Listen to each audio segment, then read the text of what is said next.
NASA machine వాయిదా పడింది. Sunitha Williams కు మళ్లీ నిరాశ ఎదురైంది. 9 నెలలుగా అంతరిక్షంలో చిక్కుకుపోయారు వ్యోమగాములు సునీత విలియమ్స్, బజ్ విల్మోర్. అయితే వ్యోమగాములను భూమిపైకి తీసుకొచ్చేందుకు NASA SpaceX crew 10 mission ను రూపొందించింది. ఇందులో భాగంగా 4 వ్యోమగాములు ఫాల్కన్ 9 రాకెట్లలో బయలుదేరేందుకు సిద్ధమయ్యారు. ఈ సమయంలోనే సాంకేతిక లోపంతో ప్రయోగం నిలిచిపోయింది. హైడ్రాలిక్ సిస్టంలో సమస్య ఉత్పన్నం కావడంతోనే ప్రయోగాన్ని వాయిదా వేస్తున్నట్లు నిర్ణయం తీసుకున్నామని నాసా పేర్కొంది.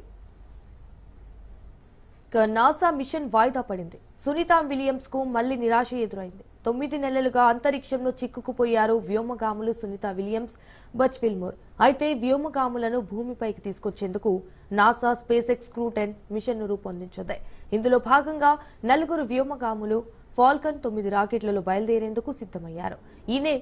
ఈ సమయంలోనే సాంకేతిక లోపంతో ప్రయోగం నిలిచిపోయింది. హైడ్రాలిక్ సిస్టంలో సమస్య ఉత్పన్నం కావడంతోనే ప్రయోగాన్ని వాయిదా వేస్తున్నట్లు నిర్ణయం తీసుకున్నామని నాసా పేర్కొంది.